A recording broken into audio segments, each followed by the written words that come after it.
there, my name is John Porter. I'm the founder and CEO of BarterPay. I've been in the barter payment space for over 2 decades, helping small businesses to grow their business by leveraging organized bartering. And it's so important to help small businesses grow. They're the lifeblood, the backbone of the economy. They employ the most people, contribute the most to the GDP, and we're so excited to be able to support them in this way. I'm looking forward to chatting with you over the next hour about how organized bartering can help businesses grow. And I'm joined by my COO, Gavin Duncan, who's been with me for about 15 years. It was about 15 years ago that I went on the search for a CPA, knew that we needed somebody in our business that was really in tune with the financial growth of our company. And so we brought Gavin in, and we'll just turn it over to him for a second here. Sure. So I went to Queen's University, and from there I got my designation at PricewaterhouseCoopers in public accounting. I knew I wanted to get out of public accounting. I was originally thinking I wanted to go into something that was more of a tangible product, but ended up in barter after meeting with John and discussing kind of where barter can take the economy and help small businesses and charities as well, and just saw his passion in it. And over the last 15 years, I've developed my own as well. So it's been a great experience, and definitely want to share this with all of you so you can help your clients as well. So. Yeah, absolutely. And funny story, one of the things on our criteria when we were searching for a CPA was to make sure that they placed in the top 3 of the UFI exam the year that they wrote it. And it just so happened that Gavin won the bronze medallion for Ontario and 5th place in Canada the year he wrote the exam. So I know he wouldn't talk about that, but I am, because he checked off that box in that criteria, which was amazing.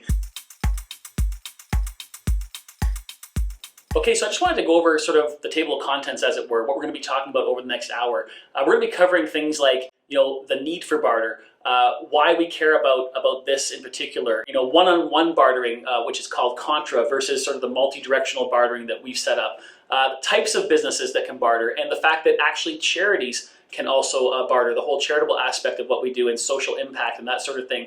How to account for it is obviously an extremely important subject to touch on. Taxation, the CRA rules, how to incorporate barter personally, organized barter in a business owner's personal transactions. What you can't barter for is also important. What you can barter for. We're going to talk about real life examples, case studies, and real life stories of how businesses have actually used barter and organized barter to actually grow their business and offset costs. And then we're going to actually give you a really tangible piece of information at the end, an assessment tool. And in this assessment tool, it's going to have things like, is barter right for a business? Or what makes it right for a business? What to look for, those types of things. The basic steps and rules for setting up accounting for barter transactions. Ways to maximize barter. Why some businesses aren't successful at using barter.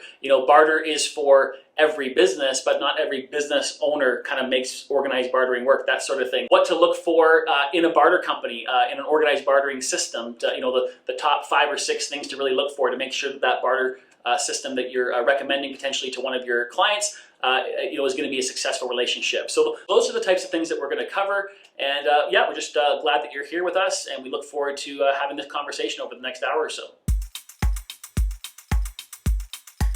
Thanks for kind of getting that outline of where we're going with this. I think that the key thing to kind of start off with is why we're talking about barter at all. Why does someone actually want to learn about how to do accounting and tax? Because obviously if the concept doesn't make sense to get a business involved with, then you're not really going to worry about how to account for it.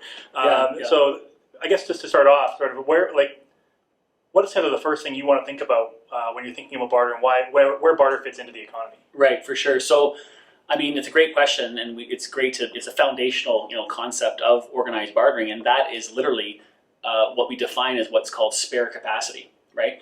And spare capacity is literally prevalent in every business, whether it was pre-COVID or right now it's just magnified with COVID. But spare capacity is literally time and space that is not being monetized, and or idle inventory that is not being sold. And there's so many businesses right now that are just sitting on a whole bunch of time and space that's not being sold and or idle inventory. So this general concept of spare capacity, what we even call business waste. And so we really want to teach businesses about how to convert that unrealized value into value. And how do they do that seamlessly into their business? And organized bartering is one of those solutions that can actually in this closed loop bartering economy, they can actually join the system and immediately expose their business to literally thousands of other ready, willing, and able buyers who are sitting on barter credits that they've previously earned and now they can actually start to interact with those businesses and monetize that spare capacity. And you also might be asking yourself, what types of businesses would be interested in bartering, and what type of spare capacity do they have? So there's a bunch of different categories of businesses that we work with, anything from hospitality. If you can picture, hotels right now, or hotels even before COVID, are sitting on a lot of idle inventory right now in terms of unsold hotel rooms or unsold or unrented banquet space, that sort of thing. Professionals, engineers, architects, CPAs, all sorts of different types of professionals. You can't go back yesterday and get the value of an unbilled hour. Right? It'd be nice if you could. It'd be nice if you could, but time expires, right? So you can't go back yesterday or even an hour ago and get an unbilled hour. So it's all about monetizing that spare capacity. Contractors, different businesses are cyclical or have different times of the year where they're busy, off season and that sort of thing. And so making sure that they can, fill in downtime. Maybe they have a canceled job, and they got to, shift their schedule. What do they do for that week or two where they've now got a crew ready but don't have the work to fill it in? Yeah. That's spare capacity. Health and wellness is really a big part of the whole barter ecosystem. Anything from dentists to massage therapy and chiropractors and just anybody who's booking appointments. Again, a canceled appointment or certain times of the year where they might be a little bit slower. So filling in that spare capacity, or a startup business. I'm thinking about a dentist right now that's just starting out and doesn't have a full practice yet, but has all the fixed overhead around that practice, but isn't at full capacity. Well, hey, doing some bartering, it really makes a lot of sense, because they're able to, not only fill capacity, but gain new patients, which then can turn into referrals and that sort of thing. Another big part of the barter ecosystem is media and advertising, right? Once if there's an empty billboard, again, you can't go back last month and get the value of that unsold billboard. Or if you've got a magazine that's being printed, they've committed to a certain number of pages, but they haven't sold out all their advertising. Sure. Obviously, it makes sense to be able to slip in some barter credit deals at that moment in time, so that they can actually get that value out of that, their fixed costs on their printing, right? Yeah. So it's really just a matter of there's just every business literally has spare capacity of some sort, and we want to help them monetize that. Now, pre-COVID versus COVID, I want to talk about that for a second. It used to be that I would talk to, say, 10 businesses, talk to them about organized bartering, and 5 or 6 of them would be really interested in the conversation. And then once I had a chance to connect with those businesses, we'd have 1 or 2 maybe sign up and want to take advantage of the program. Obviously, again, like I mentioned a little bit earlier, COVID has magnified this issue of spare capacity. And so when we talk to 10 businesses today, 7 or 8 or 9 of them want to have a serious conversation about it, and then 5 or 6 or 7 of them are signing up to participate, because they do have that magnified spare capacity, and they also have this need to conserve cash. When you can take in barter credits into your account, you can fill that valley, you can fill that spare capacity at your wholesale cost of goods. Fixed overhead is in place. Yeah, actually, I wanted to get into that a little bit, because one of the conversations I'm going to have later, kind of on the accounting and tax side, has to do with that sort of price versus cost discussion. Yeah. And so maybe just touch on that, sort of how to view the value that you're bringing in, or when you're assessing a quote down the road with respect to barter versus a cash quote when you're dealing with that as well. Yeah, so price versus cost is a pretty cool concept, and it really boils down to when you're looking at, say, 3 different quotes. If I'm a restaurant owner and I need a new sign, right? Actually, what do you step into a direct barter scenario versus the multi-directional side, and then we'll bring the multi-directional after. Okay, good idea. So we'll talk about one-on-one bartering, or in the corporate world called contra. So one-on-one bartering. If I'm a restaurant owner and I need a new sign, right? I'm gonna go and get 2 or 3 quotes in the marketplace. Let's say I've got 3 quotes now sitting in front of me. I've done my due diligence. I've compared apples to apples. I'm at the point where I'm actually going to make a buying decision on which sign company I'm going to go. And you might have gone with 5 quotes. These are the 3 that you actually go. I would trust these people to do my sign. Exactly. That's everyone you've talked to. It's these are the 3 I like. I boiled it down to the top 3. Any one of them, based on it is equal based on their value they can deliver, the timing, the capability, that sort of thing. So I'm down to my last 3. If quote number 1 is 5,000, and quote number 2 is 5,500, and quote number 3 is 6,000, obviously, all things considered equal, I'm going to choose quote number one because it's $5,000, it's the cheapest. But I decide to kind of get smart and want to incorporate some organized bartering, some one-on-one. Just a one-on-one. Oh, the one-on-one. Yeah, we're talking about one-on-one. Yeah. I want to incorporate one-on-one bartering. And so what I do is I call up each of the 3 sign companies, and I try and get the owner of the sign company to take a certain portion off the bill in barter. Like gift cards. Barter gift cards, Yeah. like gift cards to my restaurant, and quote number one decides that they don't want to take any gift cards directly from a restaurant, and quote number 2 decides they'll take $500 in gift cards off the $5,500. Yeah. So I'd be cutting them a check for $5,000 and $500 in gift cards. But the third sign company just happens to want to host a company staff party. Yeah. And so they decide that they're going to take $3,000 of the $6,000 in my own gift cards. Yeah. So now I have to be like doing some math and just a quick little calculation here, because I recognize that all of my fixed overhead to run my restaurant is in place. If I can actually purchase this sign with $3,000 of my hard-earned Canadian dollars cash and $3,000 of my own gift cards, my own currency, and pay for that sign, well, when those gift cards are redeemed back in my restaurant, we call that reciprocity. That's the barter system. Yeah. First of all, it's generating $3,000 in brand new business, unsolicited business. Secondly, there's going to be overspend when those gift cards come back.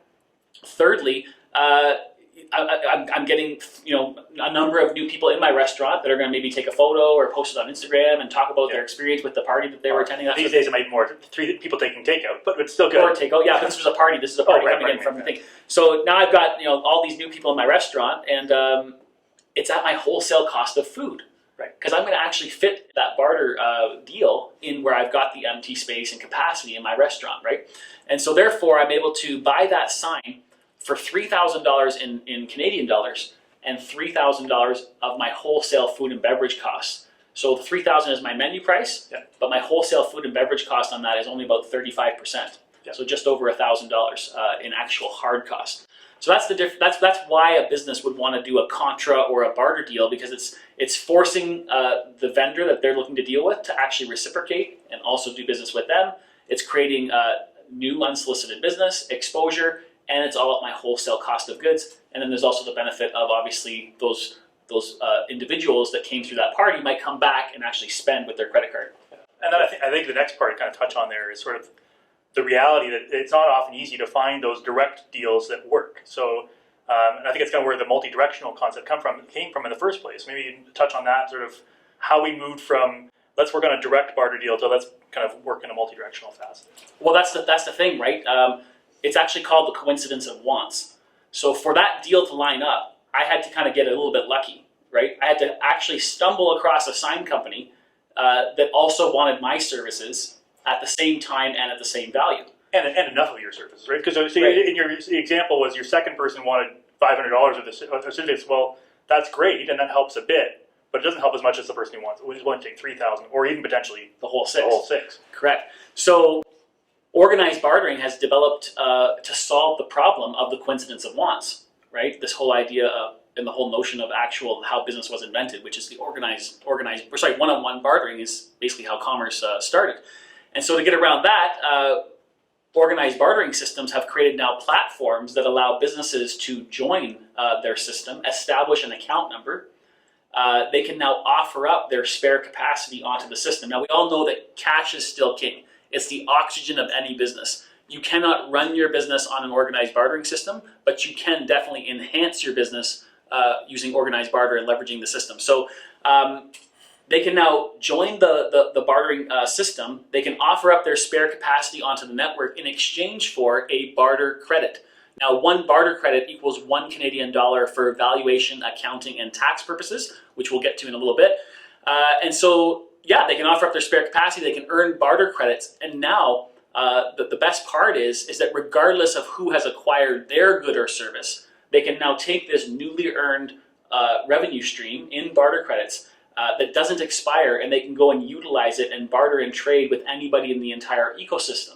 Yeah. So now they're not locked into these cumbersome and lucky deals of finding one-on-one bartering relationships. It's now a one-to-many ecosystem where everybody is sharing their resources amongst each other, and the organized bartering system is just the administrator of the system. Right. They're just keeping track of the exchange of barter credits in between the members. And sort of like a third-party record keeper is sending a monthly statement to itemize all those transactions, how many barter credits they've earned, how much they've spent, their balance in their account, month-to-date, year-to-date activity, that sort of thing. And then they can tie that back into their general accounting practices.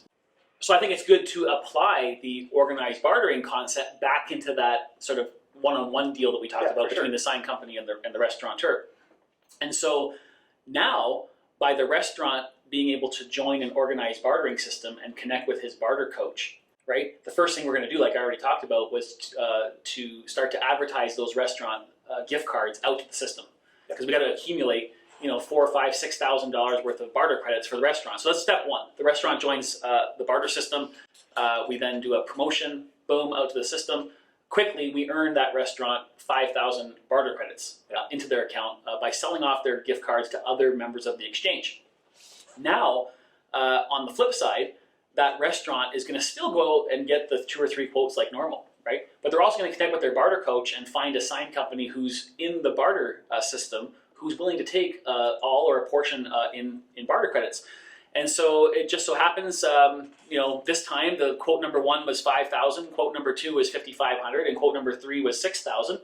But quote number 2, 5,500, decides that they'll take the entire amount in barter credits. So the restaurant obviously is going to make the smart choice to go with the barter credit quote. Sure. Because now he can pay the entire amount in barter credits, which is the equivalent of his 5,500 worth of his food cost, like we've already talked about. But go into that again, because I think sometimes some people get confused when, as soon as you move into barter credits, then they hear the 5,500 and they kind of think, well, that's my cash now. Right. So maybe just talk about that just for a second, about kind of that concept of the food cost still applies to the barter credit side. Right. So, as a restaurant owner, would I rather cut a check out of my hard-earned cash, my regular sales, and pay $5,000 in Canadian dollars for the sign, or would I rather issue $5,500 worth of my gift cards, new incremental revenue coming in my door, reciprocity, right, in the system? And so I'd much rather issue 5,500 of my gift cards to cover off the sign, because when those gift cards now come back to my location and there's reciprocation and they're spent, again, there's going to be overspend in Canadian dollars. There's going to be more awareness of my restaurant. There's going to be people coming back as repeat customers. Yeah. There's definitely going to be non-redemption, which obviously creates an extra margin right on the spot, just mathematically. So it's there's so many benefits to going with the 5,500 in barter credits versus cutting a check for $5,000 in Canadian dollars. Yeah. I mean, in some ways, when you think about it, you're kind of doing $5,500 in new business at a cost of 35%. About 35%. About 35%. Yeah. So roughly $2,000. Roughly $2,000. Whereas if you were to go the other route and say, well, how much in new business in cash am I going to have to do to free up 5,500? Right. Or free up 5,000. Sorry, 5,000. Yeah. Okay. So basically, it's so much more than just the barter business that you're bringing on. Well, and a restaurant really operates on a pre-tax margin of only about 8 to 10 points. Right. So essentially, they have to do $50,000 worth of business to free up the $5,000 to go and buy the sign, or they can do $5,500 worth of gift cards and get the sign at their wholesale cost of food, roughly $2,000. So it's huge savings. So that's the reason, and not to mention, it's just, again, it's back to the coincidence of wants, right? I could spend all day as a restaurant owner trying to find a sign company that wants my gift cards, or I can make one call to the barter system and work with my barter coach, and could have that deal put together inside of a few hours, right? While I'm continuing to run my business. Right. And so that's the advantage. Now the sign company. I've heard restaurant owners that they've got so much free time, so they want to do that extra time calling around the city. Of course, they love that. Yeah. They love administration. Yeah. So just to drive it home though, because the missing part of the equation is, well, what is the sign company going to do, right? Because now they've got 5,500 barter credits in their account, and so that sign company now has accumulated those 5,500 in barter credits, and they're happy to, because they're landing a job that they wouldn't have gotten otherwise. Right, because otherwise it would have gone to that $5,000. Otherwise, it would have gone to the lowest quote. Yeah. But because they've chosen to barter, it shifts the business to them. Yeah. And so that's brand new incremental business for them in barter credit. So now that's the sign company says, okay, I'm going to take in these 5,500 in barter credits. My sign truck is showing up at that busy restaurant, installing the sign, getting some exposure there. But besides that, just mathematically, I can now take this newly earned $5,500 in barter credits as a sign company, and now I can start to offset cash expenditures within my business. Yeah. So now I get on the phone with my barter coach, likely somebody else, and I start to give them my wish list of things that I'm looking for. Yeah. And I need a video done for my corporate video. I want a new website, and I want to get some vehicle repairs to my sign trucks. And so then I work with my barter coach. They connect me with other people in the barter system, other vendors, and I'm able to use my barter credits to offset those cash expenditures for me at my wholesale cost of goods of producing that sign. Again, maybe 50 cents on the dollar, right? Yeah, and one of the things I love about barter, so in this example, we kind of talked about is if this person was going to be spending the cash anyway. Like basically, that we're just kind of shifting the deal between one vendor or another vendor. What I love is it actually oftentimes creates a deal that wouldn't have happened at all. So it isn't that the restaurant had 5,000 sitting around there waiting to pay for a sign. They might have been looking at the sign going, I need a new sign. What do I do? Right. And so basically by introducing barter into the concept, all of a sudden we're bringing them that new business that they can actually afford to do the sign. And now that the sign company's taken on that, and it's now able to do, maybe they weren't going to have the budget to do a video. Maybe they weren't going to have the budget to do advertising or other things they were looking to do. And by bartering, we've created that avenue that they can all do those things, and that velocity can now happen in the economy that was not going to happen at all. So it isn't even just about shifting between this vendor and that vendor, which is great from a competitive advantage standpoint for someone who participates. Yeah. But it's actually creating more in the economy as a whole. 100%. There are absolutely, I would say, at least half of the transactions that we put together in our bartering ecosystem are transactions that likely would not have happened otherwise. Right. So by being able to fill that spare capacity that we've already talked about with barter credits at my wholesale cost of goods, essentially it's creating a budget for me to do things that I might not have been able to afford to do. Likely I wouldn't have. Or if I choose to just replace costs, I'm now saving and adding to my bottom line. Right? I'm boosting my bottom line. But definitely lots of businesses are able to do more because they're able to leverage barter credits to cover the cost versus actually cutting a check out of their hard-earned cash, which, to your point, does accelerate the economy and creates more business. So, Gavin, a thought. Okay. Why doesn't a business, whether they're a service-based business, time and space, or hard goods, product-based business, why don't they just sell all their value out to the marketplace? Like, obviously, I've already mentioned, cash is still king. It's the auction of your business. Why not just sell it? Well, I mean, most of them just want to hold on to their products and services, don't want to sell them. No, really, it's just that they've tapped out on their regular channels. Whatever their normal marketing is that they want to do, they've done that.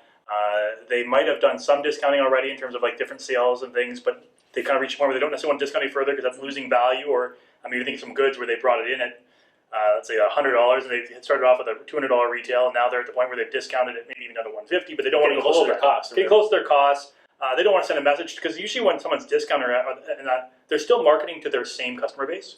Right. And now all you're doing is teaching your customer base to wait for the discount. Right. You're training them to or if they're if that customer base has let's say it's a clothing store, and that person says I have a $1,000 budget a year for clothes. Well, if I buy it at $150 or $200 per item, I still have the same budget. Right. So you're kind of capping out at my $1,000. So in the conventional market, you've done everything you can do. And so you're kind of looking, okay, what's my next step? I mean, some places go and send their stuff to a liquidator. They might do other discount sales, but they're looking for other channels to utilize them. I mean, obviously, you would know because you've been consulting with them for so long, that barter that is often another channel or that they can move a good chunk of stuff. It's still not necessarily 100% of their excess value will go through barter even. Yeah. There's no guarantee that'll happen. But I know that maybe touch on a couple examples. A couple of examples for sure. And we always say that cash is still king, but barter is greater than zero, right? Cash is still king when it comes to selling out hotel rooms or professional billable hours or massage therapy time or a dental chair. But barter is greater than the alternative, which is having zero value or possibly even a major discount on that time or space. On the hard goods side, it's a little bit, they have a little bit of an easier time with it because there's at least shelf life when it comes to hard goods. Yeah. Right. The value doesn't just expire right away. But sometimes that having it on the shelf is actually a negative because you're trying to bring in the next season. You're paying for storage. Yeah, it could be a unit where you're like, I don't know what. I think it was a hot tub place we had at one time where they had a whole unit that was full of I think it was pool tables actually had, but that they had it full of this stuff. And it's like, well, we're paying rent on this gigantic unit. they weren't even marketing the pool tables anymore in their regular business because it just didn't fit in line with what they were trying to do. So they're sort of having them sit there because like, well, we don't want to just throw them out because obviously we paid for all of them. But there are sunk costs for them. But not just a sunk cost, they're every month an additional rental cost for that space. They're out-of-pocket cash flow every month, exactly. So yeah, I mean, just to piggyback on that example with the pool tables, we were able to market those pool tables out to the system. I believe we sold approximately $120,000 worth of pool tables. So that company was able to bank those barter credits at their retail value, and they flipped it into marketing for their location there in Burlington, Oakville. A new sign, printing, staff appreciation, tent rentals for their annual parking lot sale, all sorts of security. We did all the security for that, and security systems around their location, a forklift truck. I mean, they were able to literally take those pool tables that were sitting in a warehouse, storage unit, costing the business money, almost forgotten about, and they will take that value, put it onto the barter ecosystem, get those barter credits, and immediately replace over $100,000 worth of real cash expenditures, which was a huge boost to their bottom line. I think give another example too. And literally, they've been sitting on those they could sell on the barter credits for 3 years. So they were sitting on the pool tables for that long. And it would be saving the money. Absolutely. Which is kind of the crazy part, that basically not having something is saving you money. Exactly. I totally agree. So a couple of quick examples. I remember working with a business, a travel company up in Ottawa. And they had actually, they do European river cruises. And so they had chartered the entire boat. And they had sold out enough of the cabins that they were quite profitable with the trip, but they still had 10 or 12 cabins, and each cabin was worth about $6,000 each. And so she tried, again, the different channels to try and sell them. She didn't really want to advertise as a discount because that's not fair to the people who had just paid for a cabin. And so, again, she made the smart choice. She joined the barter system. She was able to take advantage of the barter blast that we did to promote that across the system. And I think we sold about $45,000 worth of the cabins. I think it was about 6 or 7 cabins. And so she was able to take those barter credits in and now has those bottled up in an account at full value. And again, her entire cost for the boat was fixed. She was chartering the entire boat. So there was no actual additional out-of-pocket incremental Canadian dollar cash cost to earn those barter credits. And now she has those for marketing, for different things that she can do in the future. So huge. Well, and I think in that case it worked out for her because, it definitely worked out for her, but she did that obviously pre-COVID, and then she's actually been able to utilize those barter credits to offset costs right now when obviously river cruises is not exactly the most popular thing in the world, unfortunately, but so she's been able to utilize the barter credits in this time where to gird up her business. And personally as well. Another example of the hard goods business we had, was a building supply company. And they were sitting on literally thousands of dollars, about $8,000 worth of bricks that had been sitting for over 5 years in their yard. And when they met the BarterPay system, the barter system, they were able to actually join, open up their account. We went through a little walk in their yard. They highlighted some of the skids that were available. We took some photos, blasted it out, and actually within 48 hours, we had 2 different businesses, one in Hamilton and one in Burlington, that actually bought those bricks. One was building an outdoor patio, one wanted kind of a space in their office that had sort of a brick wall, and those bricks found a home at the full retail value, so that building supply company was able to take in barter credits at the full retail value, and then he actually turned around and donated them to a charity through our BarterPay It Forward Foundation. They went back out to the community. So, and we're going to touch on that in a little bit about how bartering, organized bartering works for charities and how that can help businesses with their social impact, which is a huge advantage in the marketplace as well. So sure. So basically, he hit a brick wall with where to sell his bricks, and they became a brick wall. So exactly, yeah.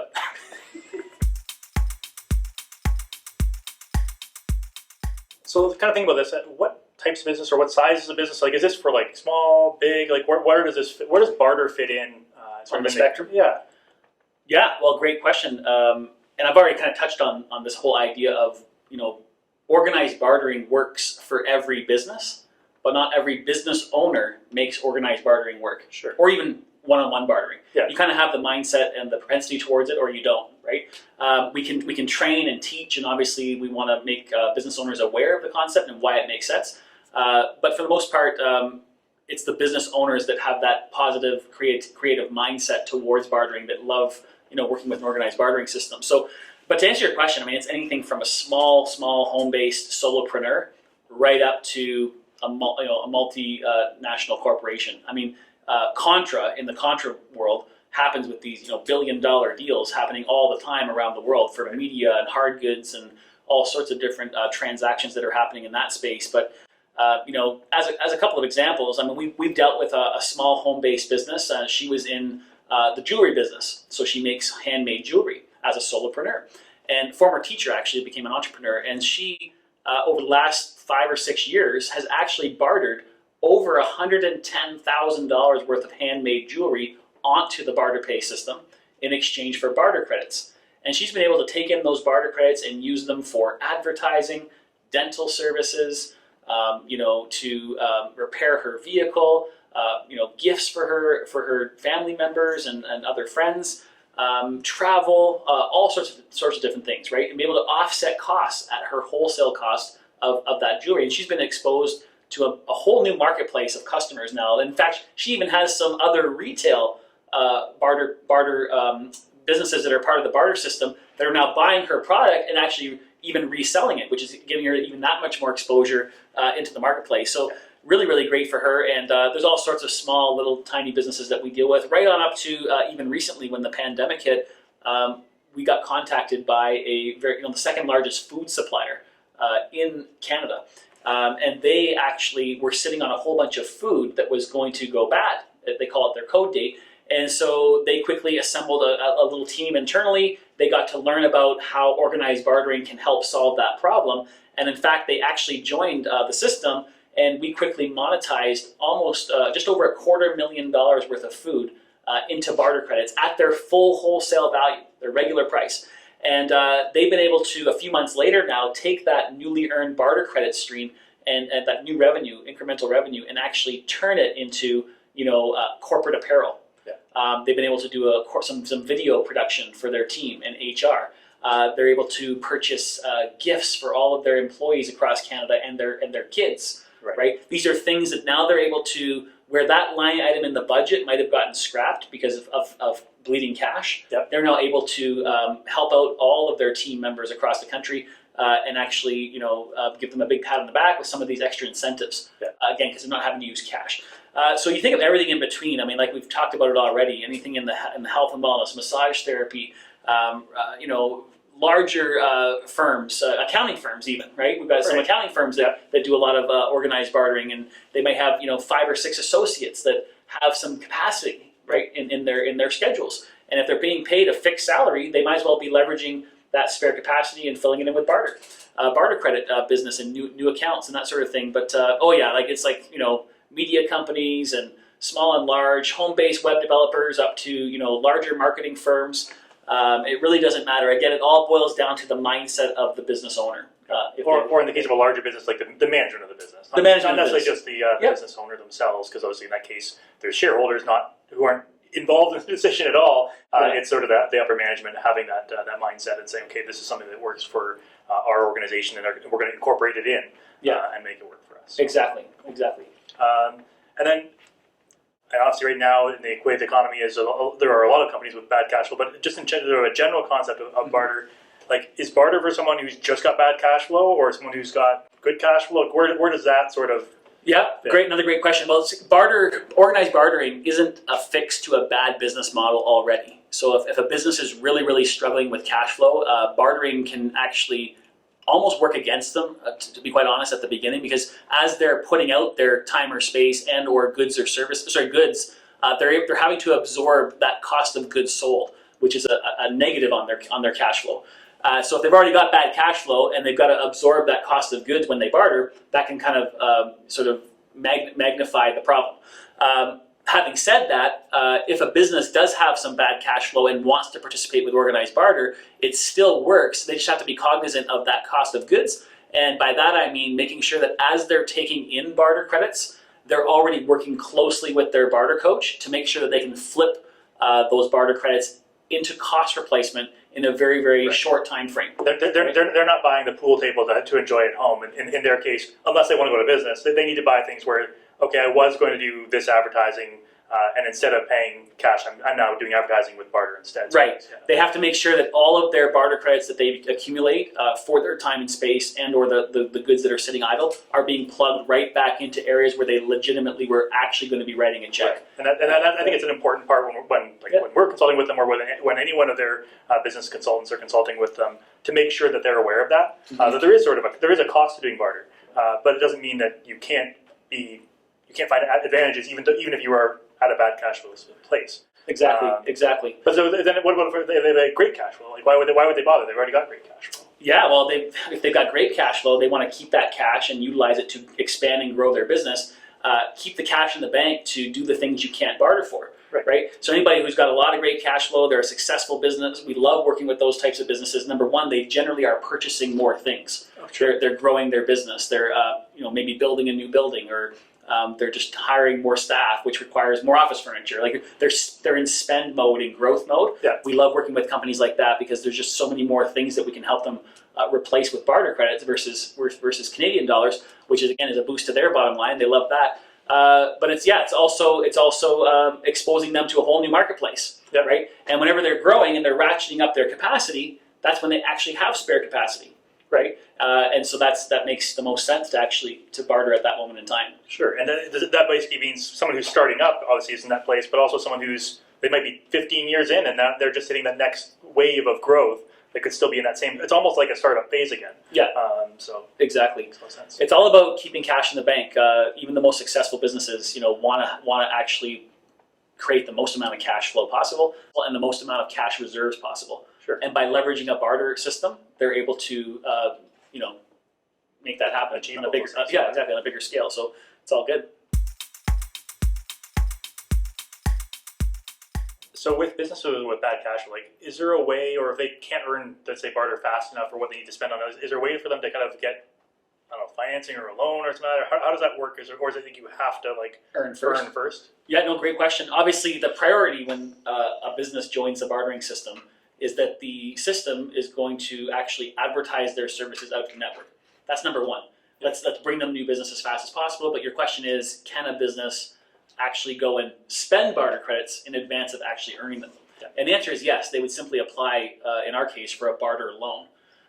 So what that would mean is that they're able to actually have barter credits deposited into their account from BarterPay, our loan account. So they're able to take those barter credits into their account, go get some things that they need on the system, and then of course they don't have to pay off that loan with money, Canadian dollars. They simply pay off the loan by providing their products and services back out to the system. They earn the barter credits back, and they use those to pay off their loan at their wholesale cost of goods. We actually had a great example of this was a restaurant in Hamilton. We had this restaurant that was literally looking to build another location just down the street. But to build that location, they had to get a building permit, and to get the building permit, they had to get some engineered drawings, stamped drawings. And so they were literally, when I met them, they were about to spend $25,000 of their hard-earned cash on the engineering service. And instead, once I had a chance to chat with them a little bit, they decided obviously to open up a BarterPay account. We were able to arrange for them to have a $25,000 barter credit loan. So we actually deposited 25,000 barter credits into their account in advance. They went and used those barter credits with an engineering firm that was already part of the BarterPay ecosystem, and offset that cash expenditure. So they were able to keep that $25,000 cash in the bank, and instead utilized $25,000 in barter credits to obtain that service. Over the course of time, the next year or two, all they did was simply let their barter coach advertise their gift cards back out to the system, and so they were able to earn about $2,000 a month in brand new incremental business from the barter economy. As those barter credits came into their account, they simply took $2,000 a month and applied it to their loan. Sure. So about 2 years later, their loan was paid off, and it was all at their wholesale cost of food. Again, that 30, 40 cents on the dollar in that range. So not only did they save a ton of cash in that transaction, which was a huge boost to their business, they were able to, again, get a whole new client base coming to their restaurant. Sure. A whole new customer base.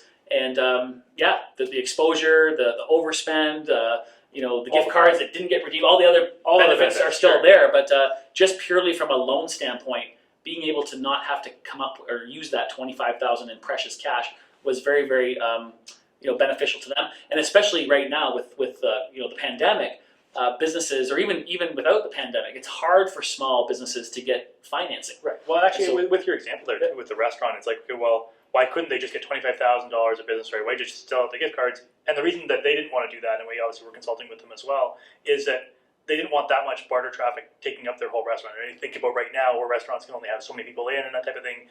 They can't say, okay, well, you can have my whole thing, because now you already need a cash flow. So the key was to say, okay, how much each month can you afford to take on in barter that's not then replacing other cash flows? Yeah, we don't want to interfere with their regular paying cash customers. Yeah. We just want to fill in the gaps and fill in the valleys with the barter credits. Yeah. So it's really, it makes no sense not to do a barter loan, really. Sure. At the end of the day. Even if you've got the cash readily available, it makes more sense to conserve as much of that cash as possible and obviously offset the expenditure through a barter loan. So absolutely.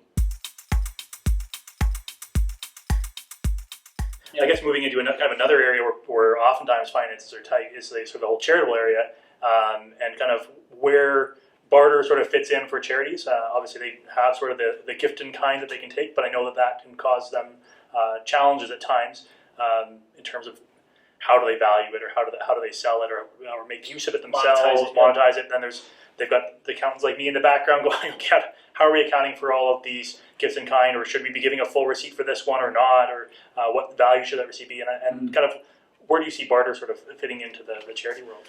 Absolutely. Well, charities are really just businesses in a different way, so to speak. They're organizations that have money coming in and expenses going out, and they want to take that profit and put it towards their cause, right?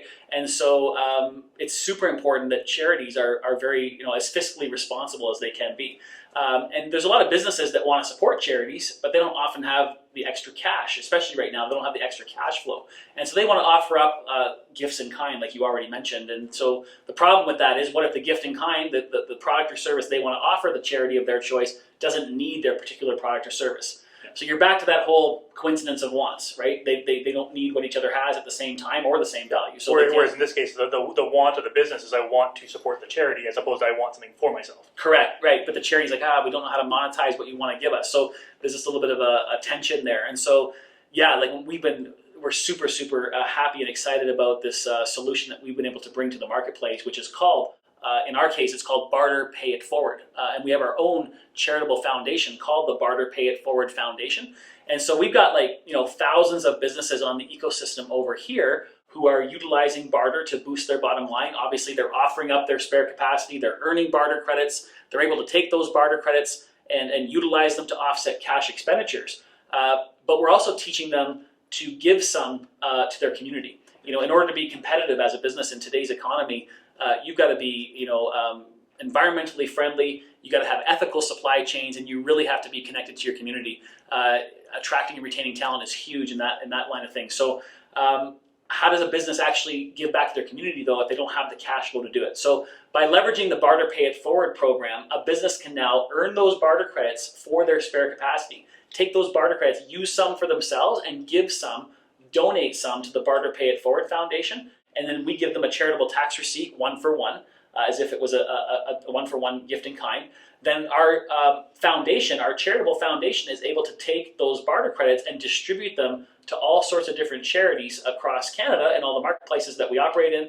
And those charities take those barter credits, and then this is the best part, because it's a closed loop system of reciprocity. They're able to spend them right back into the same ecosystem from where they were generated to offset their admin and overhead costs. Yeah. So this literally allows a charity to conserve cash and take more of their precious donor dollars and put them towards the end cause, versus those donor dollars offsetting admin and overhead costs. Sure. So it's a massive, massive opportunity for not only charities, but it also allows small or large businesses to even increase their donations. Yeah. Because they got this increased budget, but they can increase their donations or even start sort of a social impact plan, corporate social responsibility. All these things are very, very important in the world of business. Yeah, and especially because we kind of point out with that gift in kind, it's hard outside of a barter system to kind of create that value from the gift in kind itself. So. Right. How do you value it? Charities are very concerned most of the time when they receive a gift in kind.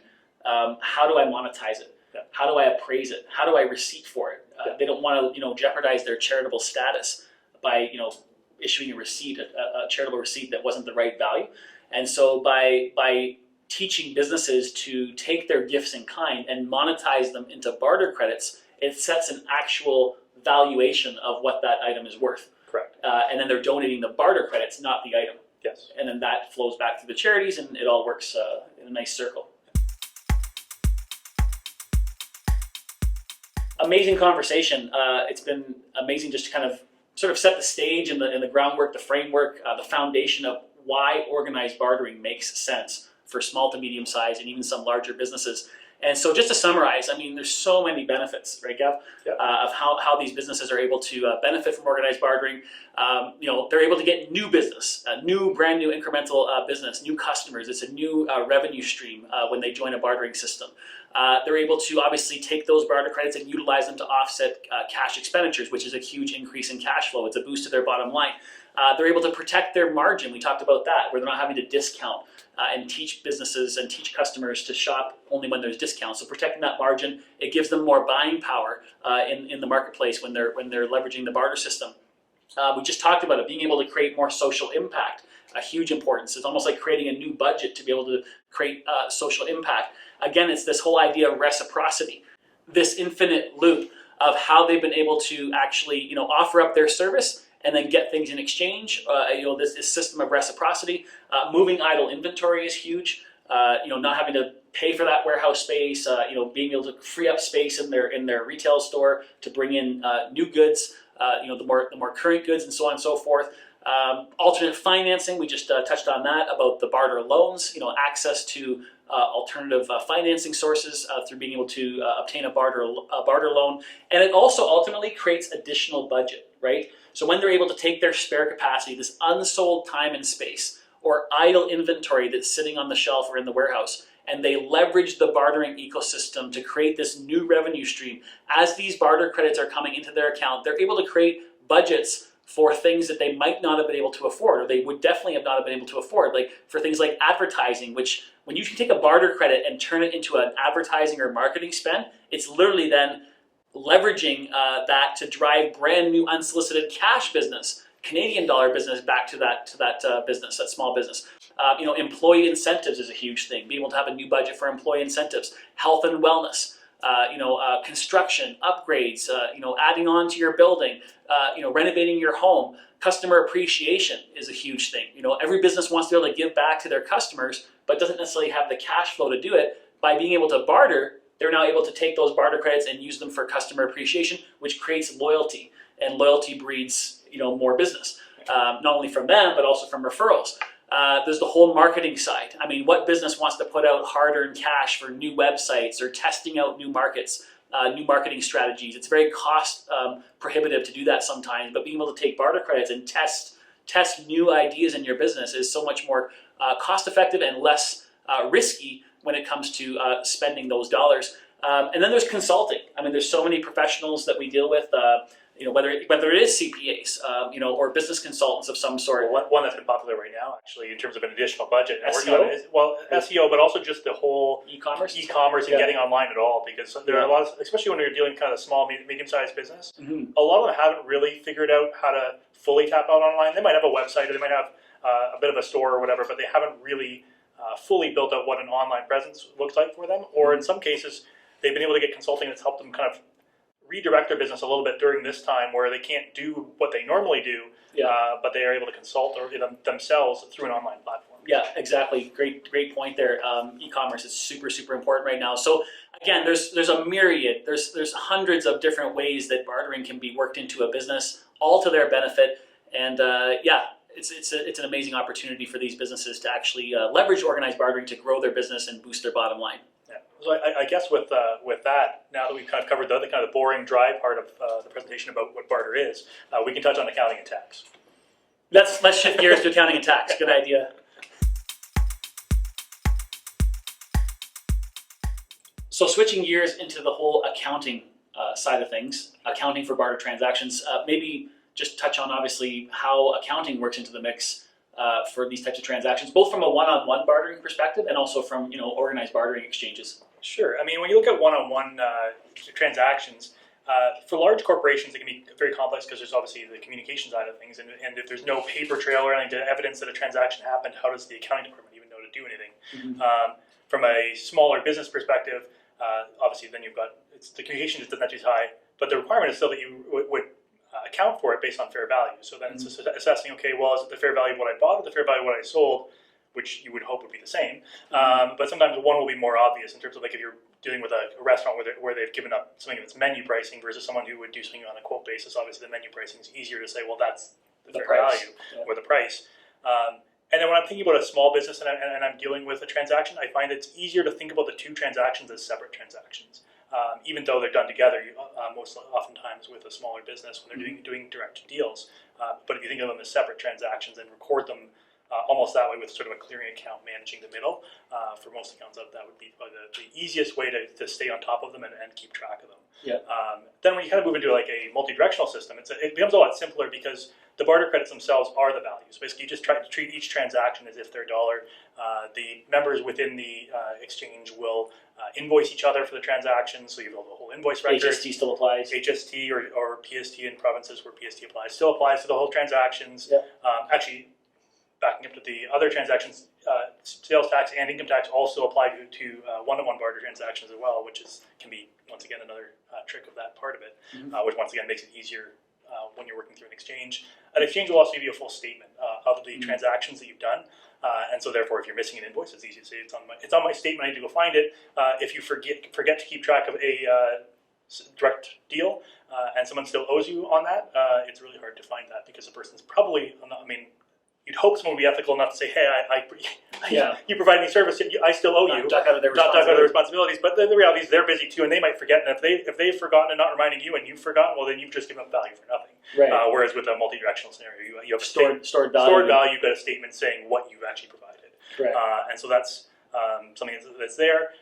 For most small and medium-sized businesses, they'll keep it simple. Basically, they set up the barter account as a actual barter account within their books and records. Almost like another bank account. And that's good that you say that, because basically if you're utilizing any of the sort of the common accounting softwares like Xero or QuickBooks or Sage, if you set it up as a bank account, what that does is means you can utilize the other modules with no changes. So basically, you process sales the same way, you process purchases the same way, but instead of picking your Scotia bank account, you're picking your Barter bank account for that transaction.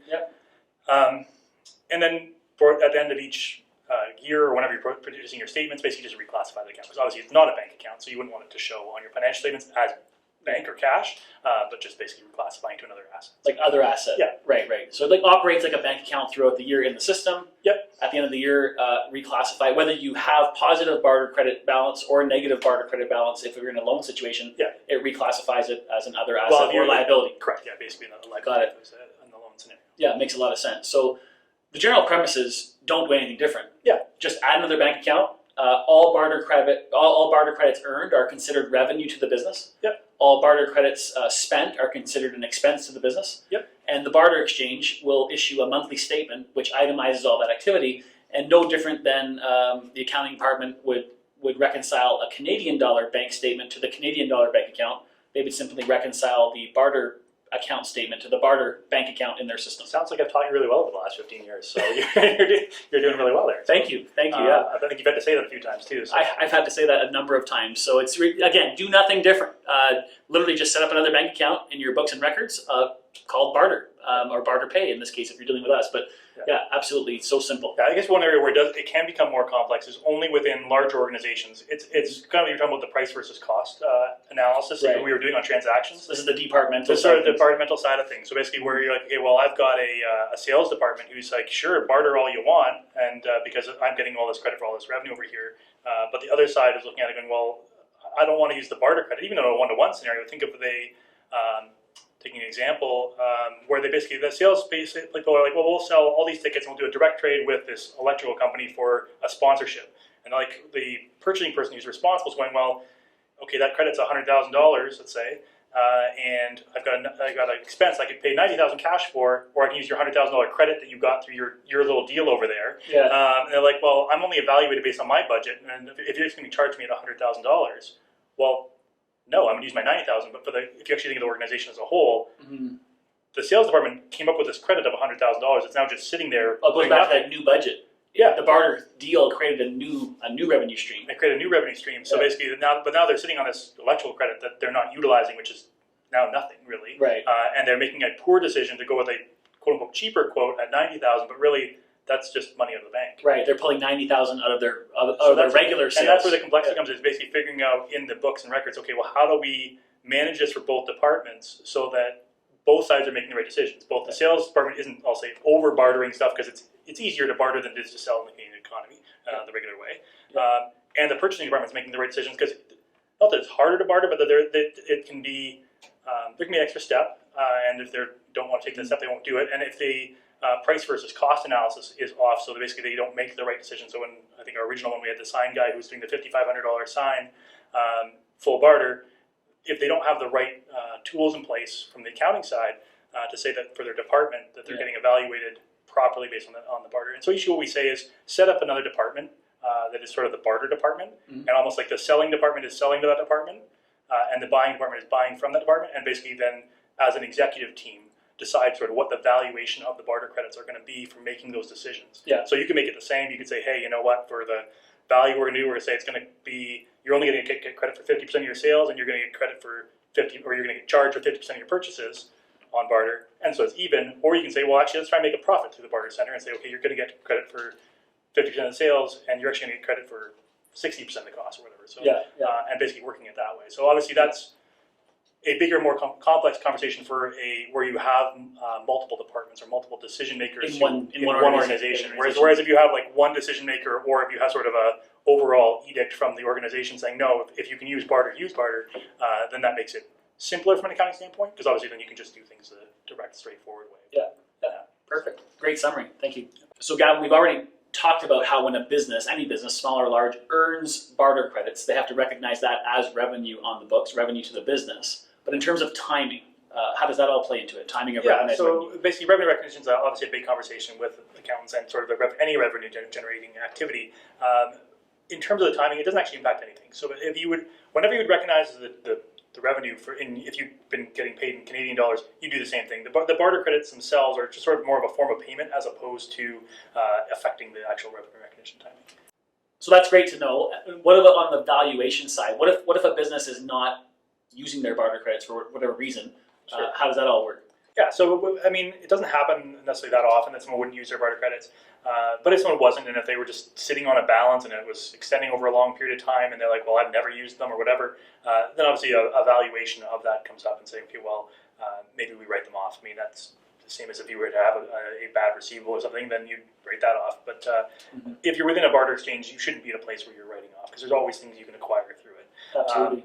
I mean, the same thing can happen similar in a direct contra thing, where basically a relationship where basically you've taken on a contra deal where you're now sitting on a credit for somebody, and you're kind of looking at it going, okay, well, I haven't used this, and you're kind of looking around and going, well, now 2 years have passed, I still haven't used this credit I have. At some point, the valuation of it comes into play. Exactly. So, I totally agree with that.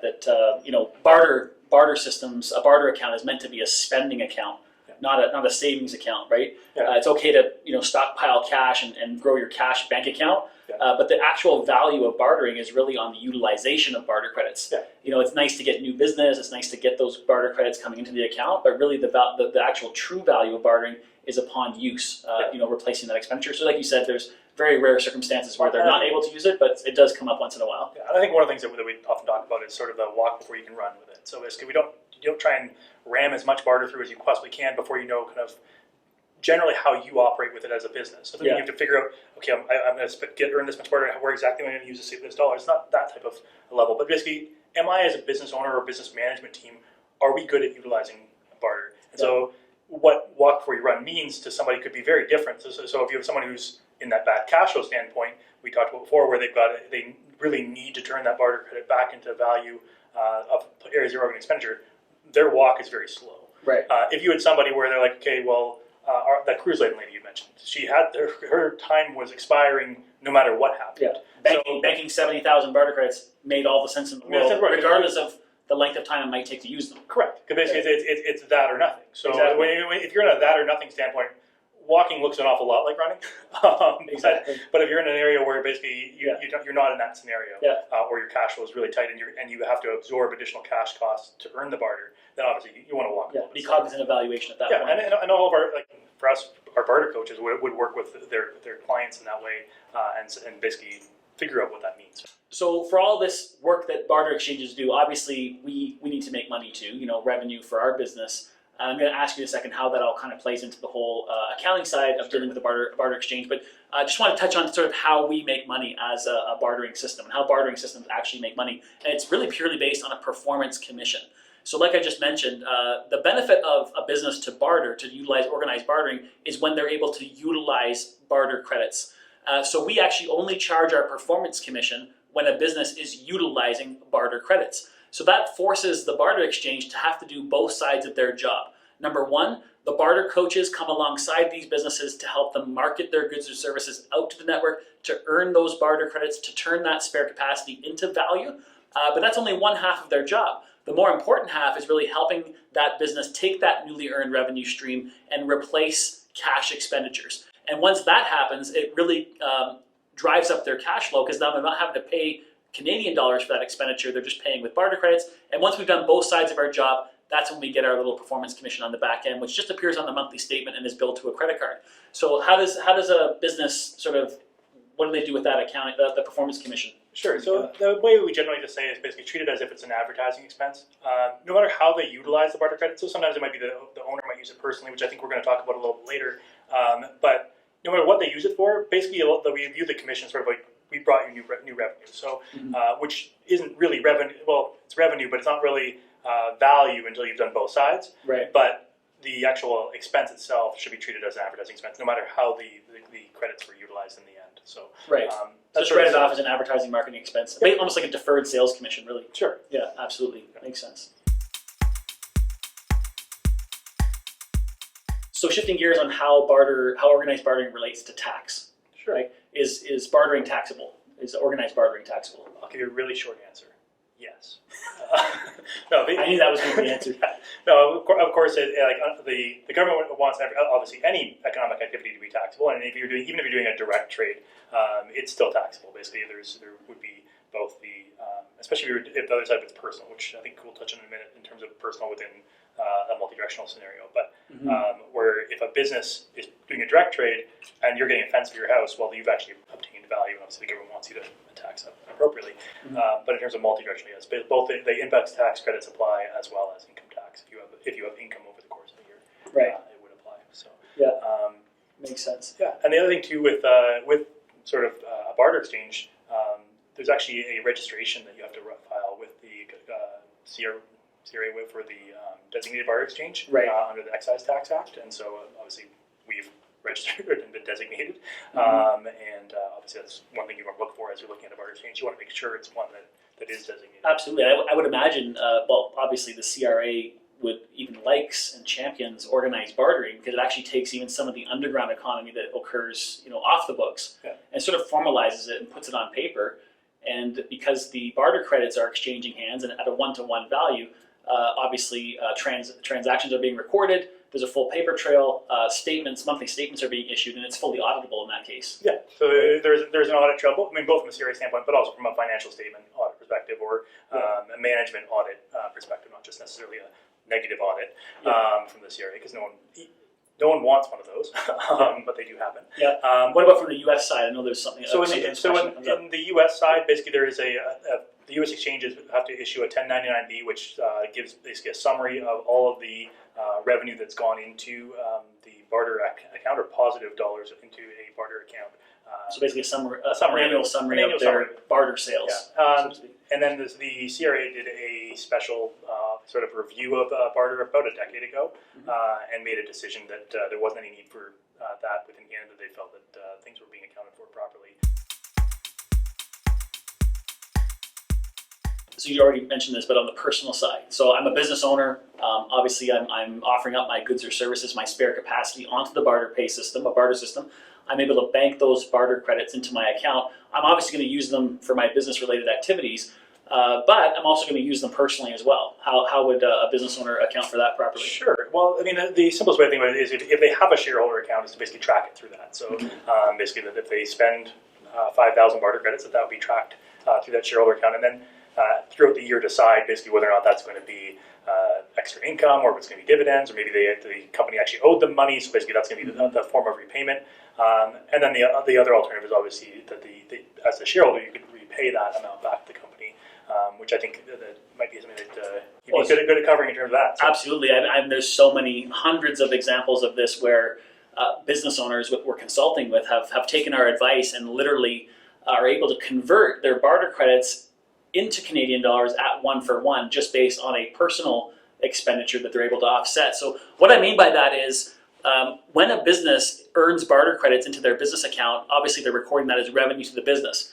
But the fact is, over here in their personal life, they're making a lot of buying choices. Maybe it's a home renovation, or buying a new vehicle, or buying clothing or jewelry, or whatever the case may be, their hobby, whatever it is. And so business owners are constantly taking after-tax personal dollars, personal Canadian dollars, and they're buying, let's just say, a new roof on their house for $10,000.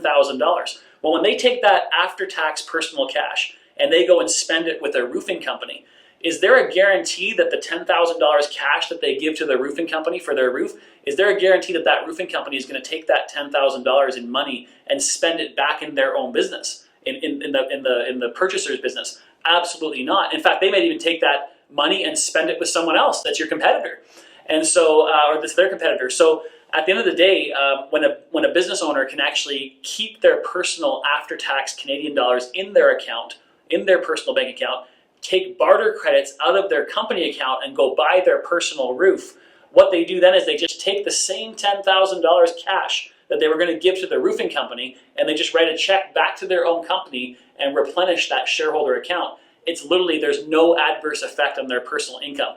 It was literally 10,000 came out of the company and 10,000 went back in. The benefit is, though, that they've turned $10,000 in barter credits right back into Canadian dollars at a 1-to-1 value, and that's a huge benefit for a business owner.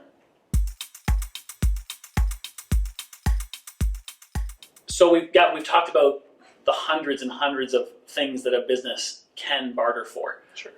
Whether they're bartering their goods or services or the things that they can acquire. Obviously, there's a very vast list of things that they can sell and or obtain through the organized bartering system.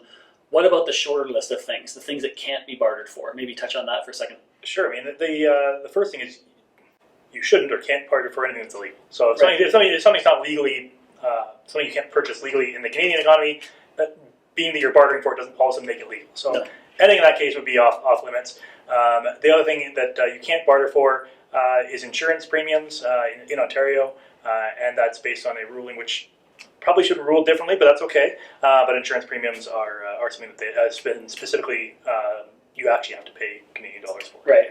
So that's underwriters want to make sure that there's Canadian dollars exchanging for those premiums. Yes, correct. Yeah. So makes sense. That's the thing. And then another thing that comes up, that not that you can't barter for, but things with a really low margin are a lot harder to barter for. Things like computers and stuff like that, where there's small appliances. Yeah. That type of stuff is very hard to not that it's impossible. We do get it as well through our exchange. Also, people get it through direct exchanges, but it just isn't as common. Right. Yeah. Actually, maybe I should just touch on that for a second in terms of cost of goods and margins and that sort of thing. And so, what Gavin means by that is like anything that has a high cost of goods or a low razor-thin margin is generally a much harder thing to obtain through the barter system.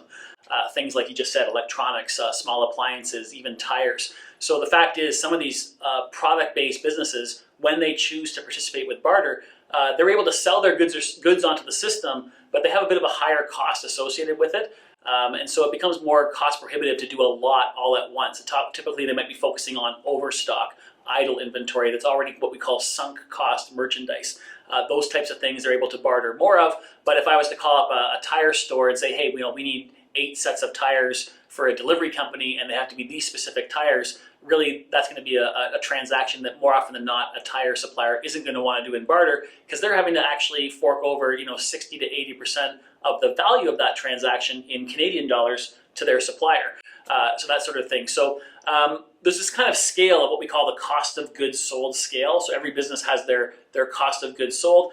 And so typically it's easier for businesses on the lower end of the cost of goods sold scale, the higher profit margin businesses to do a lot more barter. But we do have, businesses in every category. It just, it goes back to the mindset of the business owner. A tire dealer that loves the idea of bartering, can make it work no matter what the math kind of lays out. But it's generally, that's some of the principles behind sort of cost of goods and margins. But the key there is to only factor in your incremental cost, right? You don't want to be factoring in the fixed overhead of the business. Regardless of how many rooms a hotel sells in a night, they're going to be paying all of their, property maintenance insurance costs and insurance for the building and front desk staff and salaried employees, and everything's a fixed overhead except for the incremental cost of turning over that empty room, which is, new amenities, soap and laundering the sheets and cleaning the room. So that's the incremental cost. So when you're looking at a bartering transaction, a small business needs to only recognize their incremental cost of goods in the transaction, right, and not their fixed overhead. So it's super important. What about alcohol? I know that tends to come up once in a while in terms of you're a licensee, or if you're just a retail customer buying from a winery, a craft brewery, a distillery. How does that play into it? It's fine, and obviously you have to remit all your taxes and all your paperwork in place, but the barter aspect of it isn't the problem at all. Exactly. I think it goes back to recognizing it as revenue to the business, paying the appropriate tax to the appropriate agencies, and just treating it like a regular transaction in the books. Yeah, and obviously there are particular when they're selling to a licensee, they have to make sure they've got that paperwork in place. But totally once it's in place, it's fine. Yeah, absolutely. Good. One of the things that obviously has come up a lot lately, and even over the last few years, is sort of this like accounts receivable. And is there a way that barter can work into sort of the accounts receivable that you have in your normal business? Absolutely. No business likes to have accounts receivable, but they often do from time to time, and unless you're in a cash business like a restaurant or something like that. But most businesses have receivables on the books, and cash is still king. So obviously any business would want to make their best effort to collect any outstanding receivable in Canadian dollars. But there are times where the purchaser in the transaction isn't able to pay. They're asking for terms that are unreasonable, or if you're just feeling like that receivable is about to slip into a bad debt, collecting a receivable in barter credits is actually the best thing to do. So versus zero, again, it goes back to, cash is still king, but barter is greater than zero. So if you're in a situation where you're, dealing with some of your clients out there that are managing small businesses and have AR, one of the ways to collect receivables is in barter credits. So that's simply just teaming up with your barter coach, letting them know which businesses sort of owe you money, how much money they owe, and then they'll get back to you on if that's going to fit into the whole barter ecosystem. Right? So there's certain businesses where it might not work, but most of the time it does work. So it could be that a sign company produced a sign for a restaurant, and that restaurant owes the sign company $5,000. They're not paying the bill for whatever reason. Then we would suggest going in there and approaching them with the idea of either a direct trade to clear it up, so they can go to call up the restaurant and say, hey, you know what, you owe us $5,000. We'll take $5,000 in gift certificates directly. That zeroes out the receivable. Then the sign company would take those gift cards, either use some for themselves, or they can resell them back through the barter ecosystem to earn barter credits so they can diversify their spending. Or they can actually have the barter coach contact their receivable directly, in this case the restaurant, and say, hey, let's talk about barter and organize barter, and we'll sort of give you a barter loan to fund the payout of the receivable to the sign company, and then they can pay off that loan over time with their own gift cards, right? It's a win-win-win scenario. So yeah, super, super important if any business has AR. And timing of that's really important, because obviously if you wait to the point where it is actually too late, so the company's actually gone out of business, it slips away. The barter opportunity is exactly zero. Exactly. And your cash opportunity is also zero. So so it's important that you catch that early enough that you haven't gone that way. And also, sometimes it can be to a customer who's like, they're a customer you really like working with, but they've just gotten in a bad shape because now obviously things may not even be their own fault. And it just gives you an opportunity to have a reset with them and say, okay, well, let's reset what you currently owe in barter, and then you're not going to have terms moving forward, but at least we can work moving forward, as opposed to going, well, that customer is gone, and now they're going off and chasing some other supplier, right? Exactly. Now they're buying from your competitor. Right. What's really happening a lot now, especially because of COVID, is also the accounts payable bartering. So this is where a member of BarterPay in this case, or any barter system, actually owes money to a vendor, right?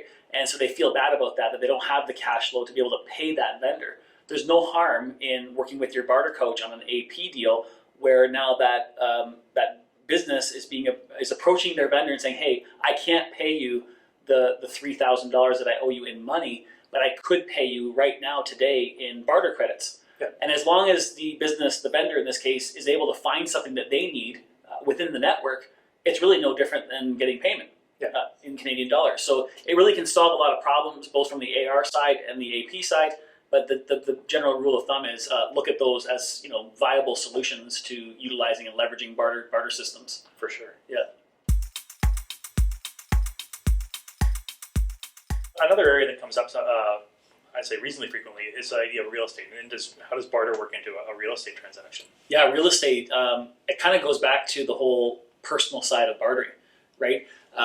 Where we want to teach business owners to conserve personal cash, barter for what they need from the business, and then take the cash and pay it back to the company. So on the real estate side, it's quite simple. If I'm a business owner and I own my own home, obviously, I might own my own home and numerous other rental properties potentially, but at the end of the day, if I'm going to be doing a real estate transaction, I definitely want to look at bartering first and the barter ecosystem, because there's realtors inside the BarterPay system that are willing to take their commission in barter credits. So the way it works is, if I need to list my home, let's just say it's a $1 million home, and I need to list that home. Typically, a real estate agent will come in and list my home, and they'll write up the deal that it's a 2.5% listing commission and a 2.5% commission to the buying side.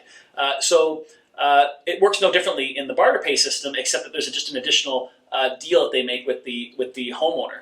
And so the way it works is they come in, they write up the listing just like normal, but they have another document that they sign where upon the closing of the deal, when the commissions flow, so $25,000 flows through the listing agent and $25,000 flows through the buying agent, when that commission comes back out to the realtor simply takes that $25,000 in this case and writes a check back to the homeowner, the barter customer, in exchange for barter credits, 1 for 1.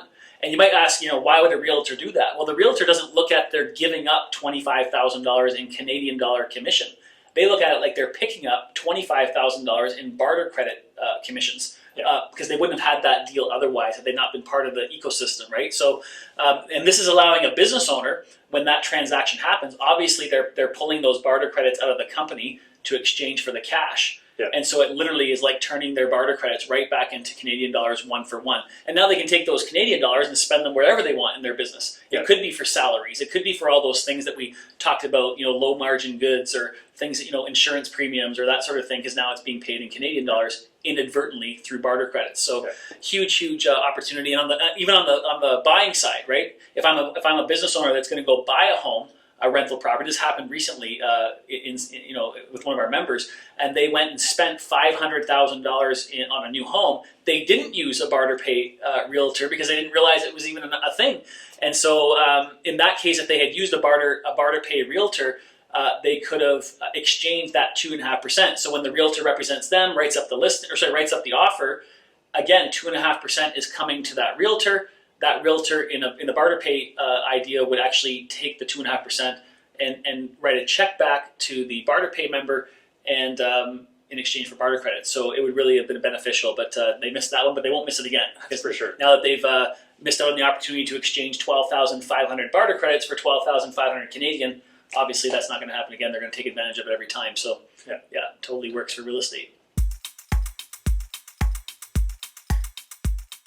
Okay, so we've obviously covered a lot of material today in terms of both kind of why someone would want to barter and then how would they deal with it accounting and tax-wise, and then just a few other topics. But I guess one of the things that I'm sure some people are wondering is, okay, across Ontario, if they're in their market and they say, okay, well, I'm looking for a barter exchange, either for myself or for members or clients or friends and family, who knows, what should they be looking for in a barter exchange? So like if it's obviously CPA listening in, obviously they're dealing with a lot of small businesses, how would they advise one of their clients on what to look for in a barter company?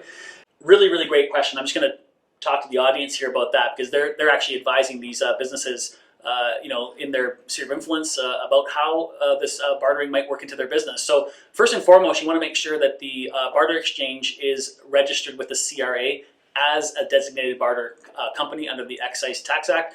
Number two, making sure that that barter exchange has a strong transaction, what we call kind of velocity of money, velocity of barter credits, making sure that there's actual transactions happening on a regular basis between all the members. In other words, it's an active economy of participating businesses. We want to make sure that they're investing into technology. Are they taking their performance commission and reinvesting it into technology to make things easier for businesses to connect and conduct barter transactions?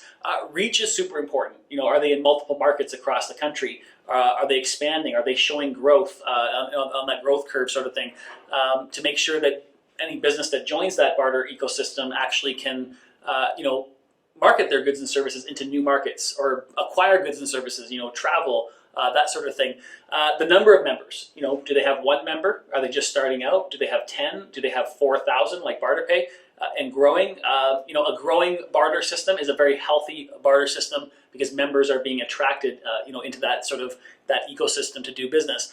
Are they partnered with organizations? Do they have partnerships in place? Partnerships are super important because by dealing and having strong partnerships on the provincial or national level, it's actually helping that barter exchange grow and expand. So it goes back to the whole growth side. And part of the whole growth side is that obviously requests come up from businesses, and no barter exchange is going to have everything all the time. Exactly. And so if they're not growing and have somebody or people who are in place to grow the network, then they can't fulfill those requests that aren't available within the system already. Exactly. So it is a very important thing to have the growth. Super, super important. Barter coaches. Is there a very strong ratio of barter coaches to members? As much as we're a technology company that kind of runs our back end, sort of the exchange of barter credits. Now, when you say a ratio, that's obviously internal to us, what we mean by it, but they might not know. Yeah, I think 150 businesses in a portfolio for a barter coach is the perfect sort of number. 150 to 200 max. That's what a barter coach can handle properly in building relationships. Strong relationships. Obviously, as you're getting into bigger businesses, that might drop down. It We're talking about down. sort of the small, medium size. Absolutely, yeah. So you want to make sure that there's a strong team behind, within the barter ecosystem to make sure that every business is getting taken care of in that 150 to 200 per barter coach sort of ratio. Is there a strong advertising and marketing department inside the barter system? Because obviously one of the most important things that we do as a barter exchange is actually help market the goods and services of our members to other members to bring in that incremental revenue. So is there a marketing or sort of graphic design part function within that barter system? It's obviously going to create a much healthier whatever network. method they have for marketing internally, basically the services, they've got a good model where that works. Basically. Absolutely, exactly. Media, are they being talked about in the media? I mean, earned media on stories about the whole sort of bartering ecosystems is a strong indication that they're making themselves heard. They're making some waves in the media in a very positive way, and obviously it's a story to be told, right? That type of thing. So Google Barter Canada or whatever, and see the stories that are in the media of certain companies. Longevity. How long have they been in business? Yeah. Right? Are they brand new? Not to say a bad thing, but a barter company that's been around for a long time and has that longevity, that history, that just they've been through it all kind of thing, right? And they've kind of stuck with it, and they're on all these other things, the growth curve and whatnot. And I'll end off with social impact. Is that barter exchange also helping to give back to the community? Right, that's super important. It kind of completes the whole cycle, and so that's kind of the general list that I kind of run through when I'm talking to somebody. It's just making sure that most of those boxes are checked off, and you should be in pretty good shape. So on behalf of Gavin and myself, we really appreciate you spending the last hour with us to learn about organized bartering. If you want to get in touch with us, feel free to reach out at any time. We'd be glad to hop on a quick call and have a further chat.